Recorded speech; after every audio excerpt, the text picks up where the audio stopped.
أعوذ بالله من الشيطان الرجيم. بسم الله الرحمن الرحيم. أوعجبتم أن جاءكم ذكر من ربكم على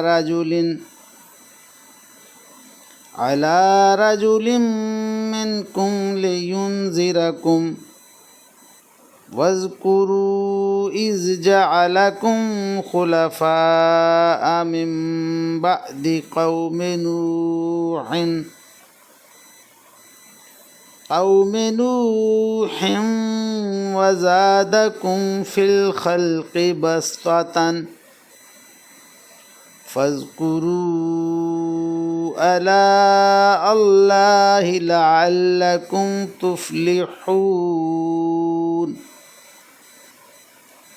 قالوا أجئتنا لنعبد الله وحده ونذر ما كان يعبد آباؤنا فأتنا بما تعدنا إن كنت من الصادقين. آمنت بالله صدق الله مولانا العظيم وصدق رسوله النبي الكريم ونحن على ذلك من الشاهدين والشاكرين والحمد للہ رب العالمین. ابھی آپ کے سامنے سورہ الاعراف کی آیت نمبر 69 تا 70 کی تلاوت کی گئی. انشاءاللہ کچھ ہی دیر بعد عزت مآب راؤ شاہ نواز صاحب انہی آیات کا ترجمہ، تشریح اور تفسیر بیان فرمائیں گے. اللہ تعالیٰ سے دعا ہے کہ ہمارا پڑھنا، آپ لوگوں کا سننا اللہ تعالیٰ قبول و منظور فرمائے اور اس پر عمل کی توفیق عطا فرمائے. آمین یا رب العالمین. اعوذ باللہ من الشیطان الرجیم. بسم اللہ الرحمن الرحیم. ملتان سے شاہ نواز تمام دوستوں کو السلام علیکم ورحمۃ اللہ وبرکاتہ. دوستان گرامی، آپ کے سامنے سورہ اعراف کی آیت نمبر 69 اور 70 کی تلاوت کی گئی. اب انہی آیات کریمہ کی آسان تشریح ترجمہ مفتی تقی عثمانی کا لکھا ہوا اور تفسیر ابن کثیر سے حاضر خدمت ہے.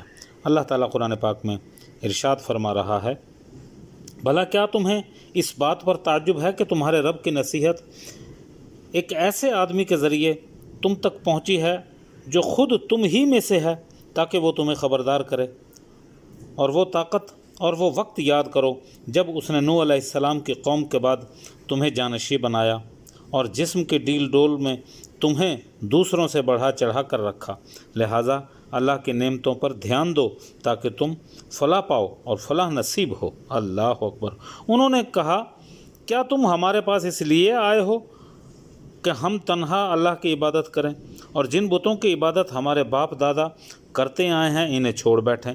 اچھا، اگر تم سچے ہو تو لے آؤ ہمارے سامنے وہ عذاب جس کی ہمیں دھمکی دے رہے ہو. اللہ اکبر.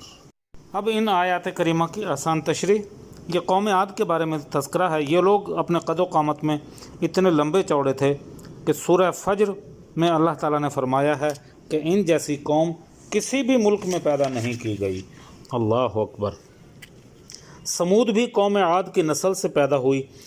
اور ظاہر یہ ہے کہ حضرت ہود علیہ السلام اور ان کے مومن ساتھی جو عذاب سے بچ گئے یہ ان کی اولاد تھی. سمود ان کے دادا کا نام تھا، اسی لیے ان کو عاد ثانیہ بھی کہا جاتا ہے. یہ قوم عرب اور شام کے درمیان اس علاقے میں آباد تھی جس کو اس وقت ہجر کہا جاتا تھا، اور آج کل اسے مدائن صالح کہتے ہیں. اور آج بھی ان کے گھروں اور محلات کے کھنڈر موجود ہیں. پہاڑوں سے تراشی ہوئی عمارتوں کے آثار جن کا ذکر آیت نمبر 74 میں ہے آج بھی وہاں دیکھے جا سکتے ہیں. عرب کے مشرکین جب تجارتی سفر پر شام جاتے تو یہ کھنڈر ایک نشان عبرت کے طور پر ان کے راستے میں پڑتے، اور قرآن کریم نے کئی مقامات پر انہیں اس کی طرف توجہ دلائی ہے. اس قوم میں بھی رفتہ رفتہ بت پرستی کی بیماری پیدا ہو گئی تھی اور اس کے نتیجے میں بہت سی عملی خرابیاں پیدا ہو گئی تھیں. حضرت صالح علیہ السلام کی قوم کے ایک فرد حضرت صالح علیہ السلام اس قوم کے ایک فرد تھے جن کو اللہ تعالیٰ نے ان کو راہ راست دکھانے کے لیے پیغمبر بنا کر بھیجا، لیکن یہاں بھی وہی صورت پیش آئی کہ قوم کی اکثریت نے اس کی بات نہیں مانی۔ اللہ اکبر۔ حضرت صالح علیہ السلام جوانی سے لے کر بوڑھاپے تک مسلسل ان پر تبلیغ کرتے رہے۔ آخر کار ان لوگوں نے یہ مطالبہ کیا کہ اگر آپ ہمارے سامنے کے پہاڑ سے کوئی اونٹنی نکال کر دکھا دیں تو ہم ایمان لے آئیں گے۔ حضرت صالح علیہ السلام نے دعا فرمائی اور اللہ تعالیٰ نے پہاڑ سے اونٹنی بھی نکال کر دکھا دی۔ اس پر کچھ لوگ تو ایمان لے آئے، مگر بڑے سردار اپنے عہد سے پھر گئے، اور نہ صرف یہ کہ اس ضد پر اڑ گئے بلکہ جو دوسرے لوگ ایمان لانے کا ارادہ کر رہے تھے انہیں بھی روک دیا۔ اللہ اکبر۔ اب تفسیر ابن کثیر میں عنوان ہوتا ہے قوم عاد کی تباہی و بربادی۔ اللہ پاک خبر دے رہا ہے کہ یہ کفار ہود علیہ السلام کے ساتھ کس طرح انکار اور طغیان عناد سے پیش آئے اور کہنے لگے کہ کیا تم ہمارے پاس اسی لیے آئے ہو کہ ہم ایک اللہ کی عبادت کریں اور ہمارے آباء و اجداد اور جن کی عبادت کرتے تھے ان سب کو چھوڑ دیں؟ اچھا اگر تم سچے ہو، جن کو عذابوں سے ڈرا رہے ہو، لے آؤ۔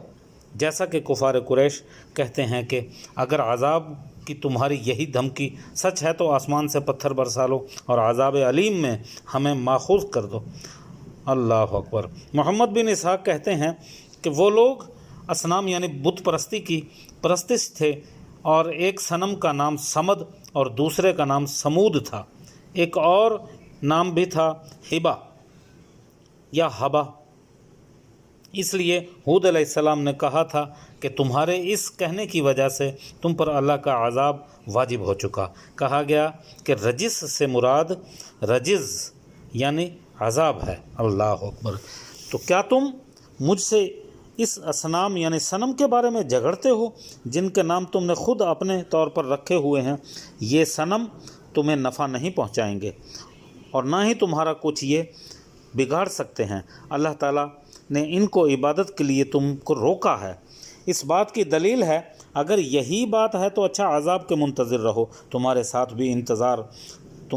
بھی انتظار میں رہیں۔ یہ رسول کی طرف سے اپنی قوم کو بڑی زبردست تنبیہ تھی۔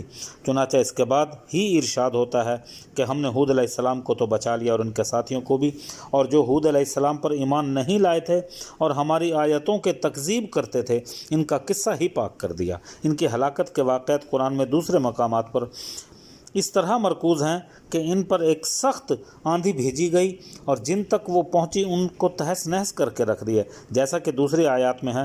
عاد ایک ہوائے سراسر کے ذریعے ہلاک کیے گئے۔ یہ آندھی 8 دن اور 7 راتوں تک چلتی رہی۔